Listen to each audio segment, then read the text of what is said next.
ఆత్మల ప్రయాణం journey of souls అనే ఈ పుస్తకాన్ని ఆంగ్లంలో రచించినది డాక్టర్ మైకేల్ న్యూటన్.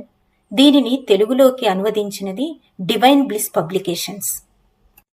ఈ 44వ భాగంలో 11వ అధ్యాయమైన పరిణితి చెందిన ఆత్మలను కంటిన్యూ చేద్దాం.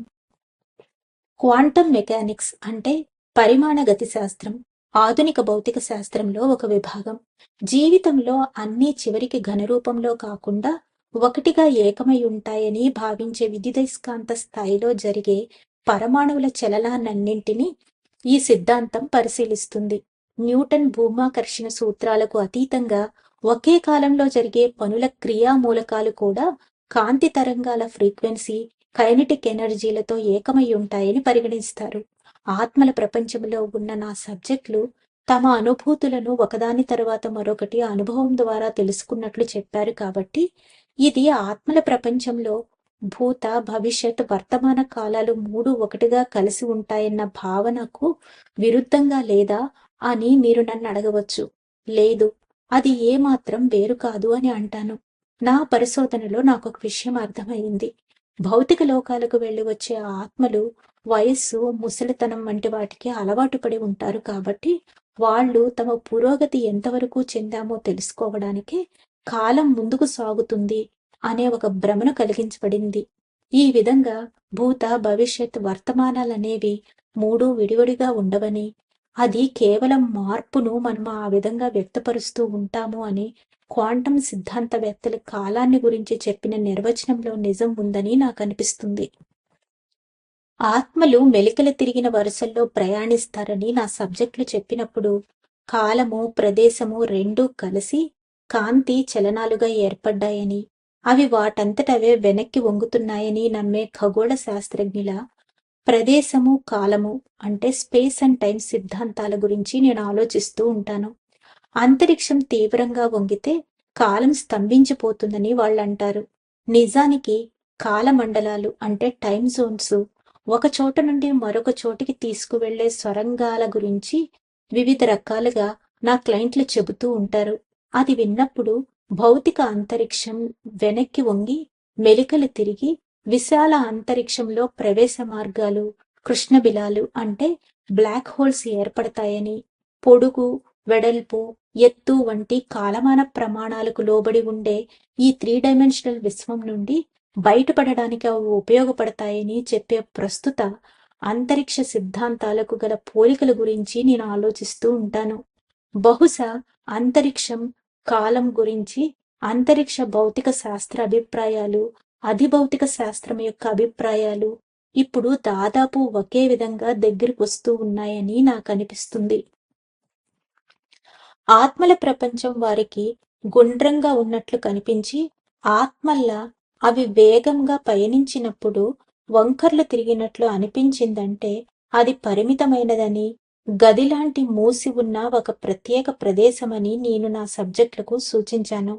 దానికి హద్దులు, పరిమితులు ఉండవచ్చుననే విషయాన్ని వారు ఒప్పుకోలేదు. కానీ దాన్ని కేవలం పోలికతో కొద్దిమంది మాత్రమే వివరించారు. ఈ ఆత్మల ప్రపంచమే సృష్టికి మూలమని కేసు 23 చెబుతుంది. కొందరు ఈ ప్రదేశాన్ని భగవంతుని హృదయం, ఊపిరి అని అన్నారు. కేసు 22 ఆత్మల ప్రపంచాన్ని ఒక బట్టతో పోల్చింది.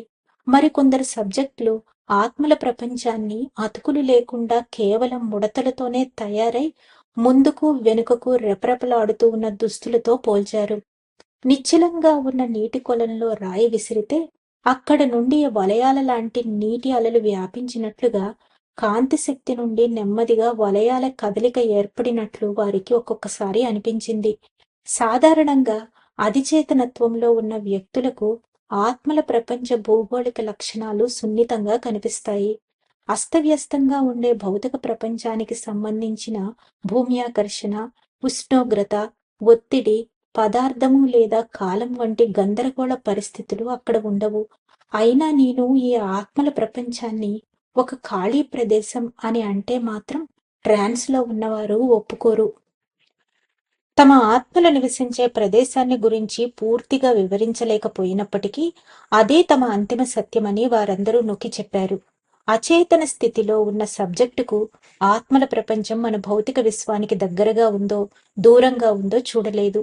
అయినప్పటికీ తెలుసుకోవాలన్న ఉత్సుకతతో భూమి మీద జీవించిన అనుభవాలతో ఆత్మల రూపంలో తమకు కలిగిన అనుభవాలను పోల్చి చూసినప్పుడు ఆత్మ పదార్థం కాంతిలా ఉంటుందని, బరువుగా తేలిగ్గా ఉందని, మందంగా పలుచగా ఉందని, పెద్దగా లేదా చిన్నగా ఉన్నదని వర్ణిస్తారు. హిప్నాసిస్ లో ఉన్న వ్యక్తులందరికీ ఆత్మల ప్రపంచం ఒకే విధంగా కనిపించినప్పటికీ వారు ఇతర భౌతిక ప్రమాణాలను గురించి చెప్పినప్పుడు మాత్రం అవి ఒకే విధంగా ఉండవు.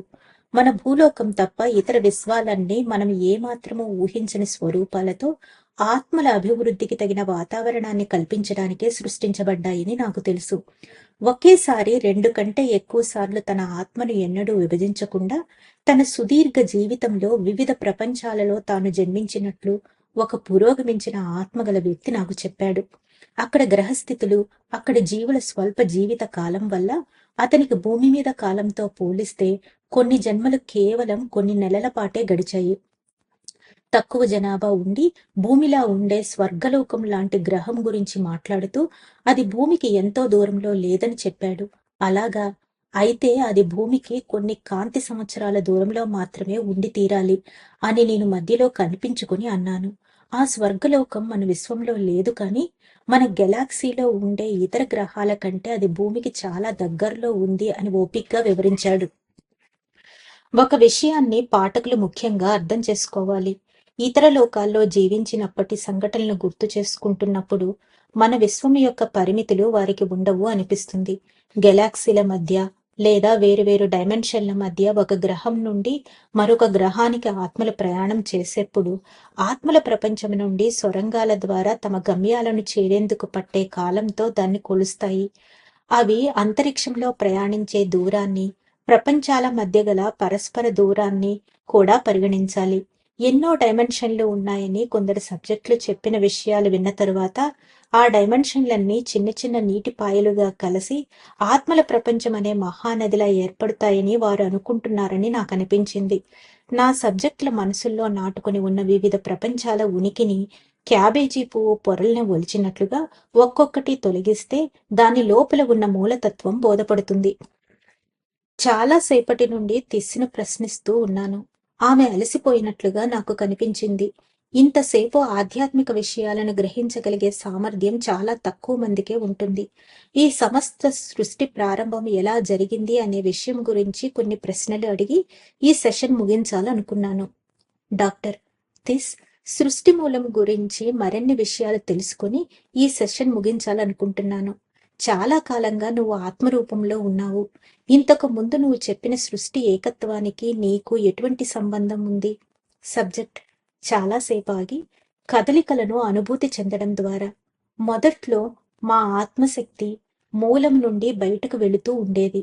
ఆ తరువాత మూలం వైపు లోపలికి కదులుతూ ఉంది. ఆ మూలంలో సంయోగం చెంది లయమవ్వడానికి. డాక్టర్, నువ్వు చెప్పేది ఎలా ఉందంటే ఏదో ఒక జీవరాశి విస్తరిస్తూ కుంచుకుపోతున్నట్లు అనిపిస్తుంది. సబ్జెక్ట్ విస్ఫోటనం జరిగి విడుదలయ్యింది. ఆ తరువాత వెనక్కి. అవును, మూలం తప్పిస్తూ కంపిస్తూ ఉంది. డాక్టర్, నువ్వు ఈ శక్తి మూల కేంద్రం వైపు ప్రయాణిస్తున్నావా? సబ్జెక్ట్ నిజంగా కేంద్రం అంటూ ఏదీ లేదు. ఇది మనమంతా స్పందిస్తూ ఉన్న ఒక హృదయంలో ఉన్నామా అన్నట్లుగా ఉంది. డాక్టర్, నీ ఆత్మజ్ఞానం అభివృద్ధి చెందే కొద్దీ నువ్వు ఎక్కడి నుండి అయితే వచ్చావో తిరిగి ఆ మూలస్థానానికి వెనక్కి వెళుతున్నట్లు నువ్వు చెప్పావు కదా? సబ్జెక్ట్ అవును, నేను మూలం నుండి వెలుపలకు నెట్టివేయబడినప్పుడు నేను ఒక బాలాత్మను. ఇప్పుడు నాలో పరిపక్వత పెరగడంతో మూలం నన్ను మళ్ళీ వెనక్కి తీసుకుంటోంది. డాక్టర్, వెనక్కి అంటే ఎక్కడికి వెళుతున్నావు? సబ్జెక్ట్ మూలంలో మరంత లోపలికి. డాక్టర్, ఆత్మ చలనాన్ని, సృష్టి పరిధిని వివరించడానికి ఈ శక్తి మూలాన్ని వివిధ రంగులను ఉపయోగించి వివరిస్తే బాగుంటుంది.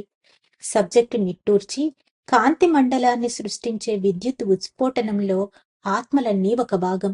ఈ ప్రక్రియలో ఉత్పన్నమయ్యే గుండ్రని కాంతి వలయం ముదురు నేరేడు రంగు కాంతితో ప్రకాశిస్తూ అంచుల్లో తెల్లని మెరుపులు చిమ్ముతూ ఉంటుంది. ఆ అంచుల్లో ఉండే ప్రకాశవంతమైన మెరుపు కాంతి వద్ద మన అవగాహన ప్రారంభమవుతుంది. మనము అభివృద్ధి చెందే కొద్దీ ఆ ముదురు రంగు కాంతి వలయం లోపలకు లాగివేయబడుతూ ఉంటాము. డాక్టర్, సృష్టికర్తను ఒక సాధారణ ముదురు రంగు కాంతిలాగా ఊహించుకోలేకపోతున్నాను. సబ్జెక్ట్, ఎందుకంటే దానిని మరంతగా వివరించడానికి నేను ఆ మూలానికి తగినంత దగ్గరగా లేను. ఆ ముదురు రంగు కాంతే స్వయంగా ఒక ముసుగులాంటిది. దాని తరువాత మనము ఎంతో వెచ్చదనాన్ని, ప్రేమను అనుభూతి చెందుతాము. ఎల్లప్పుడూ జ్ఞాన సర్వస్వం మన కోసం, మన చుట్టూ ప్రతి చోట వ్యాపించి ఉంటుంది. డాక్టర్, ఈ కాంతి వలయం నుండి బయటకు నెట్టివేయబడిన తరువాత నువ్వు ఒక ఆత్మవని తెలుసుకున్నప్పుడు మొట్టమొదట నీకు ఎలా అనిపించింది? సబ్జెక్ట్, వసంతంలో పూసిన మొదటి పువ్వును చూస్తున్నట్లు, ఆ పువ్వు నువ్వే అయినట్లు అనిపించింది. అది వికసించినప్పుడు అందమైన పూదోటలో విరిసిన వేరే పువ్వుల గురించి నీకో తెలుస్తుంది. అప్పుడు మన ఆనందానికి హద్దే ఉండదు. డాక్టర్, ఇది విస్ఫోటనం చెందేప్పుడు వివిధ రంగుల్లో ఉండే శక్తి మూలం తనలోకి తాను పతనమైపోతే ఈ పువ్వులన్నీ చనిపోతాయా? సబ్జెక్ట్, ఏదీ పతనమైపోదు. సృష్టి మూలం అనంతమైనది. ఆత్మలు ఎప్పటికీ చనిపోవు. ఈ విషయం నాకు తెలుసుగాని ఎలా తెలిసిందో అర్థం కావటం లేదు. మనం అంటే ఆత్మలం ఏకమైనప్పుడు వృద్ధి చెందుతున్న మన జ్ఞానం సృష్టి మూలాన్ని మరింత శక్తివంతం చేస్తుంది. డాక్టర్, మూలం దీన్నంతా చేయడానికి అదేనా కారణం? సబ్జెక్ట్, అవును. మనమంతా పరిపూర్ణ దశకు చేరుకునేదానికి వీలుగా మనకు జన్మలను ప్రసాదిస్తుంది. డాక్టర్, మూలం తనకు తాను పరిపూర్ణమైనప్పుడు అంతకంటే తక్కువ దానిని సృష్టించవలసిన అవసరమేముంది? సబ్జెక్ట్, సృష్టికర్తకు దీన్నంతా సృష్టించడంలో సహాయపడడానికి, ఆత్మ పరివర్తన ద్వారా ఈ విధంగా ఉన్నత స్థితులను సాధించడం ద్వారా జీవిత ఉన్నత స్థాయికి చేరుకుంటాము. డాక్టర్, ఏదో ఒక విధమైన ప్రాథమిక పాపం అంటే ఒరిజినల్ సిన్ వలన లేదా ఆత్మల ప్రపంచంలో కృపకు దూరమైపోవడం వలన ఆత్మలను మూలం నుండి వేరు చేసి భూలోకం వంటి ప్రపంచాలకు బలవంతంగా పంపించారా? సబ్జెక్ట్, అవి అర్థం లేని మాటలు. ఈ విశాల ప్రపంచంలోనికి అందంగా సృష్టించబడి అభివృద్ధి చెందడానికి వచ్చాము. డాక్టర్, నేను చెప్పేది జాగ్రత్తగా విను. మూలం తన దివ్యశక్తిలో కొంత భాగాన్ని వేరుచేసి దానిని తనకంటే తక్కువ మేధస్సుతో పుట్టించి దానిని అభివృద్ధి చేసి తద్వారా తన సామర్థ్యాన్ని పెంచుకోవలసిన అవసరం ఉంటే ఆ మూలమే పరిపూర్ణ స్థితిలో లేదని, దానిలో ఇంకా కొంత లోపం ఉందని అనిపించడం లేదా? సబ్జెక్ట్ కాసేపాగి తనను తాను నెరవేర్చుకోవడానికే మూలం దీన్నంతా సృష్టిస్తోంది. డాక్టర్, నేను అనేది కూడా అదే. ఇంకా పరిపూర్ణతను సాధించాల్సి ఉందంటే అది అసంపూర్ణంగా ఉన్నట్లే కదా? సబ్జెక్టు సంకోచంగా, మనము దేన్నైతే చూడగలమో అదే మూలం. మనల్ని పుట్టించడం ద్వారా తనను తాను ఎలా వ్యక్తపరుచుకోవాలని సృష్టికర్త కోరుకుంటున్నాడు అని మాత్రం మాకు తెలుసు. డాక్టర్, మనము ఆత్మల్లా ఉండడం వల్ల మూలం నిజంగా మరింత శక్తివంతం అవుతుందని నువ్వు అనుకుంటున్నావా? సబ్జెక్ట్, సృష్టికర్త పరిపూర్ణ స్థితిని కొనసాగించడానికి, మరింత వృద్ధి చేయడానికి ఆ పరిపూర్ణతను మనతో పంచుకోవడం జరుగుతుంది. దాని ద్వారా మనము కూడా పరిపూర్ణతను సాధించవచ్చు. తనను తాను విస్తృతపరుచుకోవడానికి ఇదే సృష్టి మూలం చేసే అత్యంత గొప్ప ప్రక్రియ. డాక్టర్, అంటే మూలం తనను తాను విస్తరించుకోవడానికి కావాలని అసంపూర్ణమైన ఆత్మలను, వాటికి అసంపూర్ణమైన జీవరూపాలను సృష్టించడం ప్రారంభించి ఏం జరుగుతుందో గమనిస్తూ ఉంటుందా? సబ్జెక్ట్, అవును. మనకు ఈ నిర్ణయం పట్ల విశ్వాసం ఉండాలి. జీవులకు మూలమైన ఈ పరమాత్మను చేరుకునే ఈ విధానాన్ని నమ్మాలి. ఆకలిగా ఉన్నవాడికి ఆహారం రుచి తెలుస్తుంది. చలితో బాధపడేవాడికే వెచ్చదనంలో ఆనందం తెలుస్తుంది. పిల్లలకే తల్లిదండ్రుల విలువ తెలుస్తుంది. పరివర్తన మనకొక పరమార్థాన్ని చేకూరుస్తుంది. డాక్టర్, నువ్వు ఆత్మలకు తల్లిలా లేదా తండ్రిలా ఉండాలనుకుంటున్నావా? సబ్జెక్ట్, మనల్ని సృష్టించుకునే ప్రక్రియలో పాల్గొనాలన్నది నా కల. డాక్టర్, మన ఆత్మలు భౌతిక జీవితాన్ని అనుభవించకపోతే నువ్వు నాకు చెబుతున్న ఈ విషయాలు మనకు ఎప్పటికైనా తెలిసేవా? సబ్జెక్ట్, అవేమిటో మనకు తెలుస్తాయి తప్ప వాటి గురించి మనకు తెలియదు. ఇది ఒకే మెట్టుగల పియానో మీద శ్రావ్యమైన సంగీతాన్ని వినిపించమని నీ ఆధ్యాత్మిక శక్తిని అడగడం లాంటిది. డాక్టర్: మూలం ఆత్మలను సృష్టించకపోతే తనను తాను వ్యక్తపరుచుకోవడానికి అవకాశం లేక మహోన్నతమైన ఈ పరిపూర్ణ శక్తి అంతరించిపోతుందని నువ్వు అనుకుంటున్నావా? సబ్జెక్టు నిట్టూరుస్తూ: బహుశా దాని ముఖ్య లక్ష్యం అదేనేమో. భవిష్యత్తును సూచించే తిస్ చెప్పిన ఈ చివరి మాటతో నేను సెషన్ ముగించాను. ఈ సబ్జెక్టును గాఢమైన ట్రాన్స్ నుండి వెనక్కి తీసుకుని వచ్చినప్పుడు ఆమె అంతరిక్షంలోకి వెళ్ళి తిరిగి నా దగ్గరకు వచ్చినట్లయింది. ఆమె మౌనంగా కూర్చొని నా ఆఫీసును చుట్టూ పరికించి చూస్తోంది. అంతటి ఉన్నతమైన పురోగతి సాధించిన స్థితిలో ఉన్న ఆమెతో కలిసి పనిచేసే అవకాశం లభించినందుకు నేను ఆమెకు కృతజ్ఞతలు చెప్పుకున్నాను. ఆమె చిరునవ్వుతో, ఈ పని ఇంత కఠినంగా ఉంటుందని ముందే తెలుసుంటే ఒప్పుకుని ఉండేదాన్ని కాదు అని అంది. ఆమె వెళ్ళిపోయిన తరువాత సృష్టి మూలాన్ని గురించి చెప్పిన చివరి మాటల్ని గురించి నేను ఆలోచించాను. ప్రాచీన పర్షియన్ సూఫీల సూక్తి ఒకటి ఉంది: సృష్టికర్త పరిపూర్ణమైన శ్రేష్టతకు, పరిపూర్ణమైన సౌందర్యానికి ప్రతిరూపమైతే ఆ సౌందర్యాన్ని వ్యక్తపరచాలన్నదే దాని ఆకాంక్ష. ధన్యవాదాలు మాస్టర్స్. ఈ రోజుతో 11వ అధ్యాయమైన పరిణితి చెందిన ఆత్మలు పూర్తయింది. రేపటి నుంచి 45వ భాగము 12వ అధ్యాయమైన జన్మల ఎంపిక గురించి తెలుసుకుందాం. అంతవరకు సెలవు తీసుకుంటూ పద్మజ.